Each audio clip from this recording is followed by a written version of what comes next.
Malam ini tuan-tuan dan puan-puan, kita dah masuk ke dalam bulan haram, salah satu bulan yang sangat tinggi kedudukannya di sisi Allah Subhanahu wa taala. Bulan haram ini, sesiapa yang melakukan kebaikan akan digandakan pahalanya oleh Allah, dan sesiapa yang melakukan dosa juga akan digandakan oleh Allah. Kita telah berada dalam bulan Zulkaidah. Jadi, jom kita sebar-sebarkan, berikan peringatan kepada mereka yang berada di sekeliling kita agar Allah Subhanahu wa taala memberi kepada kita peluang untuk melakukan kebaikan dan Allah melindungi kita daripada melakukan kejahatan. Dan sebelum tu, saya nak ajarkan satu doa yang dibaca oleh baginda Rasulullah sallallahu alaihi wasallam setiap kali masuk ke dalam bulan Islam yang baru. Bismillahirrahmanirrahim. Allahumma ahlilhu alaina bil yumni wal iman wassalamati wal islam rabbi wa rabbukallah.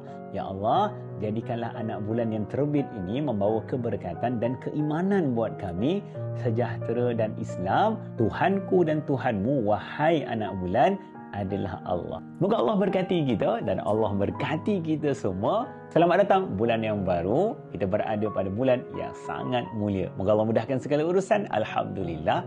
Jom berterima kasih kepada Allah.